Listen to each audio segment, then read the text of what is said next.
নমস্কার বন্ধুরা, আমি আজকে মটরশুঁটি কচুরি বানাচ্ছি। মটরশুঁটি কচুরিটা দেখুন, এমনি কত সুন্দর ফোলা ফোলা। হ্যাঁ, এই দেখুন ভিতরে কীরকম পুর আছে। এই দেখুন ভেতরে পুর ঠাসা। হ্যাঁ, সব ফোলা ফোলা হয় কচুরি। তার জন্য আমি আগে দেখুন মটরশুঁটির ইটা করেছি, পুরটা। এটা আমার ভিডিও করা আছে, এটা দেখে নেবেন কেমনি করে করেছি। এই দেখুন এরকম করে এক একটা গোলা পাকিয়েছি। ময়দাটাকে মেখেছি শুধু একটু নুন দিয়ে আর একটু তেল দিয়ে। ময়দা তো সবাই মাখতে পারে, ওই জন্য আমি ময়দা মাখানোটা দেখাইনি। ময়দাটা শুধু সামান্য একটু নুন দিয়ে আর তেল দিয়ে ময়াম দিয়ে এটাকে মেখে রেখেছি 1 ঘন্টা আগে। এই দেখুন এই লেচি করেছি। এই যে এগুলো হচ্ছে মটরশুঁটির পুর আর এই হচ্ছে ময়দা, পুরো সমান সমানই প্রায়। হ্যাঁ, এইগুলোর ভিতরে পুর ভরে তারপর বেলে তারপর ভেজে তারপর দেখাচ্ছি যে পুর ভরছি এমনি করে। দেখুন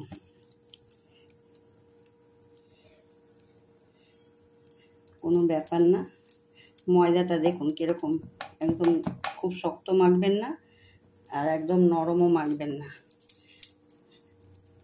আর এটা আমি কিন্তু ওই মটরশুঁটির মধ্যে কোনো বাইন্ডিং দেইনি, শুধু মটরশুঁটি ওইটাকে অমনি করে আমি একদম শুকনো শুকনো বানিয়েছি, কোনো কিছু দিয়ে বাইন্ডিং দেইনি। এই দেখুন পুর ভরা হয়ে গেল। এই দেখুন এখন বেলছি আমি এগুলো আস্তে আস্তে আস্তে আস্তে এমনি করে নেবেন। আগে করে নিয়ে আস্তে আস্তে বেলবেন, নাহলে পুরো ঠাসা পুর আছে, বেরিয়ে যাবে।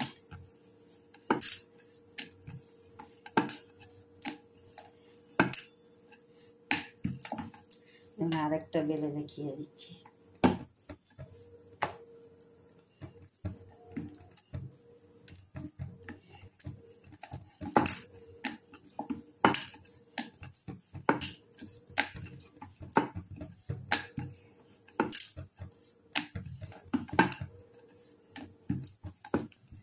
দেখুন এইবার তেলে ছাড়ছি,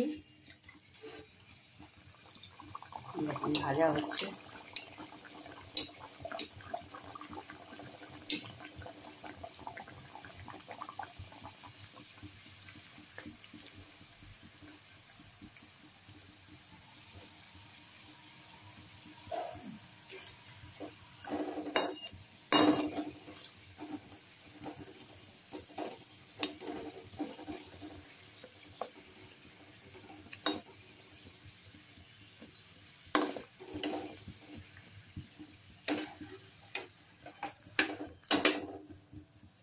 আরেকটা ছাড়ছি, দেখুন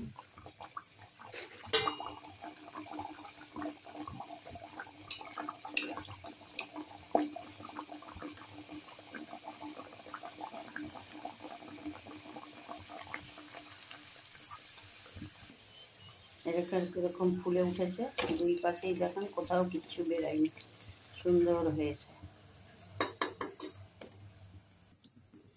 দেখুন এগুলো একটা ছিঁড়েছি, ছিঁড়ে দেখুন কিরকম ঠাসা পুরে ভর্তি। দেখুন ঠাসা পুরে ভর্তি আর কিরকম সফট, দেখুন খেতেও খুব নরম। দেখুন হাতে মুড়ে যাচ্ছে।